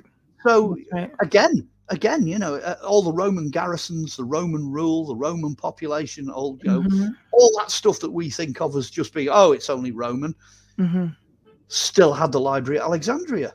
100 AD, 200 AD, 300 AD, 400 AD, 500 AD. Rome doesn't collapse to the invasion of the Goths till you're in the 500s. So the Romans had it as well. Next question. I'd love to know what's in those carbonized scrolls that they brought out of Pompeii. They found an entire library of carbonized scrolls. One of them, and they've only been looking at one of them, looks like, I think it's one of the lost Greek plays of Euripides. That's Library at Alexandria material. That's what that is. 79 AD. They're only across the Mediterranean from the library. It's only a couple of days, 3 days sailing. Come out of Italy. I went from Greece to Egypt in a few hours. Yeah. Well, so it might have been longer, but you're close enough. You're close enough. This is what happens when you tie up all these loose ends. When all the dots start to join up, you begin to think, hang on a minute. When things are compartmentalized, it's easy to lose track of what's going on, which I think is part of the cover-up, if you like, has been done that way in the past. But now we're joining the dots. Now we're bringing all this together. And it just, I know, it just leaves you with so many more questions. I think it's one of those topics that there's always been a fascination with the ancient world, especially ancient Egypt. And I think it's just because it's been put out there more in films and things, because it's just, the pharaohs and the opulence, and there was just so much to that draws us there. And then as you go along, when you look at these monuments, people look at these and they're like, who built these? Why are they there? They're still standing, which is a testament to their technology. And then people say, well, where is this technology? And where, there is still so much that we don't know, and we may never know in our lifetime. But the fact I think we can say is that there's definitely something that is, I like to say, the origins are from out of this world somewhere, because you can scan the entire globe and see so many similarities in culture, architecture, technology. There's something to that. Whether we want to admit it or not, whether it goes against the narrative, whether whatever the case may be, I think there's a lot of answers yet to be found. I think there's, I agree with you.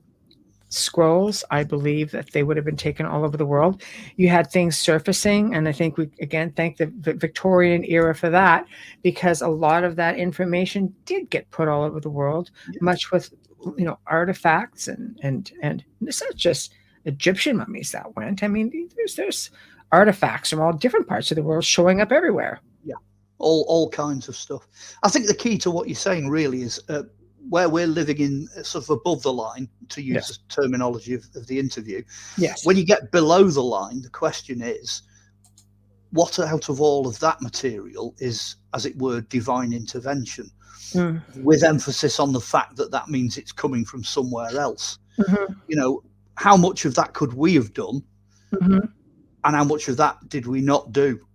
What came in from elsewhere.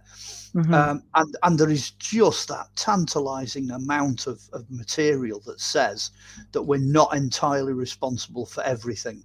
Every so often there's a flicker, and like a window opens. And like you say, technology is a great reflection of that. I've stood on that enormous obelisk in the quarries at Aswan. I couldn't tell you how the hell to move that. I haven't got the foggiest idea. And this block's even bigger than that at Baalbek. There's some huge blocks out there.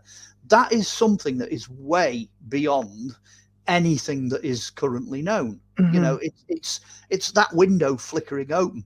And I think every spiritual path, from the Inuits up and the Eskimos up in the Arctic Circle, all the way to the Aborigines in Australia, there's information that has come in that is regarded as divine that doesn't seem to have come from us.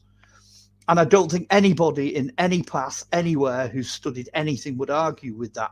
There's always going to be the next thing that's bigger than us. The thing that's really important, though, is what is bigger than all of us, what is bigger than everything.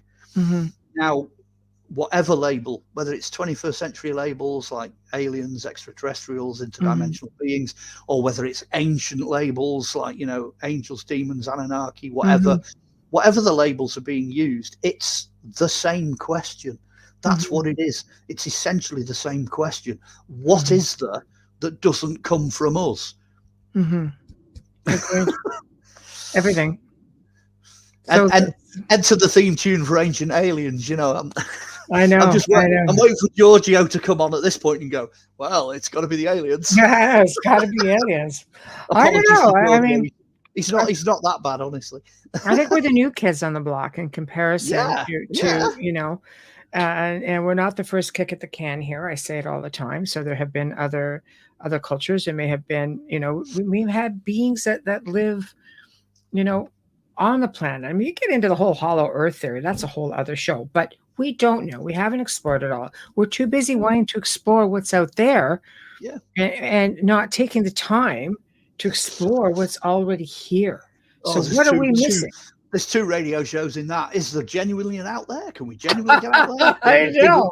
Did we ever go to the moon? Go and check that one out. I'm sure I've got an interview out there somewhere. And the other question, we've done that one. Yeah, and the other question, of course, is you've got Babylonian kings that are living 38,000 years, right? Each, or 27,000 years. That's their lifespan. Mm-hmm. That's how long they live. Well, imagine what they can do. Imagine what they're capable of. Again, we could just keep going, Mark. We could just keep going. We could keep adding. That's what I'm saying. These little tiny, every so often the window flicks open and it's like, whoa, we're seriously missing something here. It's one of those moments, Honestly, don't get me started on the Babylonian king lists. We'll be here forever. I think there were 9. I think I'm right in saying there were 9 kings, and the 9 kings between them ruled for a period of 38,000 years. And I think it was the oldest king lived 27,000 of those years. Yes. So you're talking now about eternal Sumerian kings list is when you're talking. Well, the Sumerians have it. Yes. Old Testament ages are notoriously enormous. Adam and Eve potentially could have lived forever. If they hadn't eaten of that tree, if they'd have eaten the tree of eternal life. Well, the question is, who did? Who did eat of the tree of eternal life? And how did they find out it was the tree of eternal life if they didn't eat from it? Well, it might not have been them. It might not have been Homo sapiens, but it could have been somebody else. So you can never rule any of this out, no matter where you go. Moses and Egypt and what he wrote in Genesis, you're still on topic. He must have got that information out of an old temple somewhere in Egypt. Solon, Plato's granddad, met one of the priests in one of these temples, and the priest said, "Hey, you Greeks think you're so clever with your 7,000-8,000-year-old history. We've got scrolls here that are 12,500 years old."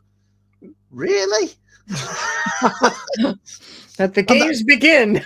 And that was the Greeks. You're talking about Greek period history there. So you're only about 600, 700, 800 BC. It's just, and the more you dig, the more you find.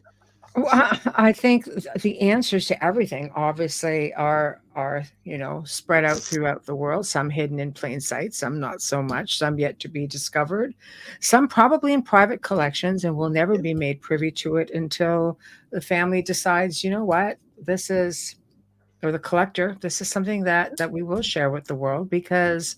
Or it could be in hieroglyphs on a tomb wall somewhere that hasn't been dug up yet. Exactly, 100%. Well, it's been a slice, let me tell you. It always is. It always is. It always is. And oh my gosh. So this is a part of the show, of course, where you tell everybody how to find you. What do you have coming up? What are you doing? Here we go. I know the routine. Okay. As you know, I'm really simple when it comes to things like this. If you want to find any of the books I've written, there are 9 of them. They're all on Amazon. Just go and buy them off Amazon. Yes, I know Amazon take an inordinately a large amount of money off me, but don't worry about that. You'll get the book. It'll come winging through your door 3 days later. So don't worry about it. They're there. And despite anybody saying that the first 3 books are out of print, they're not. The actual publisher, Turnip Valley Books, has still got them in stock, so don't worry about that. They're all out there, all 9 of them. So go and find me on Amazon. There might be, if you're lucky, a few copies of the DVDs I've released as well, knocking around out there, as I've recently discovered. So you could probably find some back issues. I mean, the UFO one keeps turning up, Europe's Roswell, things like that. So have a good search and see what you can find. Number 2, if you want to come and talk to me, come and find me on Facebook, because that's the only place you can find me. Facebook, and then you can work with me on Messenger. You can communicate through that method. Yeah, I know it's what old farts do nowadays. I've been on there for like 25 years. But, all these modern things, I don't have silly smartphones and I don't have 30 different formats that I communicate in. Facebook, come find me on Facebook. But make sure you're a real person, okay? Because I can tell. Trust me, I can tell. It's an act now. I've been on there so long, I can know if you're real or not. And then the third thing is, if you really want to laugh and you really want to get stuck in and find out loads and loads of interesting things, go on YouTube. Type me into YouTube, because all the back catalogue went up last year. So all the TV series, Lost Treasures, all the extras, all the documentaries I've produced, all that material. Don't take no for an answer. It's out there. It's on YouTube. So that, in a nutshell, that's the 3 things. So you go for Amazon, Facebook, or YouTube. Couldn't be any simpler. Projects coming up. Well, I'm writing this biblical monstrosity of a book. Just the research quotes, okay, have gone past 30,000 words. So you're looking at another thing the size of the Arthur book. It's going to be quite a big one, but it'll be worth waiting for, because I started putting it together in 1978. So it's going to be a long time coming. But it's not an easy topic. It's not an easy subject. So, and you know what's going to happen? It's going to happen like King Arthur, isn't it? I'm going to put the book out and everyone's going to jump on it and start tearing it to bits and, you know, all the rest of it. In fact, it happened the other day. I don't know why I'm telling you this now, but somebody came up to me the other day and they were going through I've got a promo copy that I take out on talks, and he was going through it. I thought, I know what you're up to. And he went to the back of the book and he went, "There's no appendix. You've not listed all your sources." And I went, au contraire. I said, the entire of chapter 5 is just the sources. And he flicked back into the book like that. You could see him going, put the book down and kind of shuffled off. Because like, if I do put something out, trust me, I'll belt and braces it. You'll know where everything's coming from. So I'm working on that. I might be doing a bit of an autobiography, because I've started writing some notes of where I've been and what I've done. Tonight's been a little bit like that with the Tales of Egypt and stuff. Yes. And then I might just go off and do another one. I might do a follow up to Revealing the Green Man, Revealing the Clay Goddess. I need to finish that. There's a couple of others in the pipeline as well. So, but yeah, that's coming. But the 9 that are out are all on Amazon anyway. Go and check that out. I love that. And you are back on with us. Let me just get the dates, because you are back on with us on December 19th. And we are going to be talking about the stories from your series, Lost Treasures. Well, that's an exclusive. I've never done that before. I've got lots and lots of interesting stories. It was a very diverse series. So anybody that's thinking, actually, it's a good plug that, because anyone that's thinking of tuning in for that interview, all 22 episodes plus 6 extras are all on YouTube. So go and check that out. And then you'll know what we're talking about, you see. And I'm going to do it the same way for everybody on Rumble and YouTube who follow and subscribe, are going to be able to get a head start to participate in the show. I know we're sitting, like I'm watching right now, we're sitting with like 90 views on Rumble. We just got some shy people that aren't used to our style of being able to just put up some comments and questions. So remember that, you guys, every Wednesday and Thursday night, 9 to 11 p.m. Eastern time is when the shows typically go live, and you'll be able to participate in the chat like you've been seeing here today. Today is a special edition because it is technically a pre-record of the show that will go, which recording will go live this evening. So there won't be a chat room. So with that being said, we have to sign off. So big thank you to my friend, a special guest, Mark Olly. It's always such a pleasure hanging out, and wealth of information. Just, I'll leave here after that and say, damn it, should have went down this direction, should have did this, should have asked this, but we'll just have to do it again. So come back and do a part 3 next year. Why not? I agree. Keep it going. It's a huge subject. It's a huge subject. It really is. And things just keep coming up as we have our parlay over here. So anyway, big thank you to Folgers Coffee for sponsoring our show. We're so grateful to you. Thank you so much. Next week, guys. Okay, Wednesday night, Morgan Knudsen returns, and she'll be talking about different haunted locations, especially here in Canada. She's a fellow researcher, Canadian fellow researcher, and she's just delightful and a lot of fun.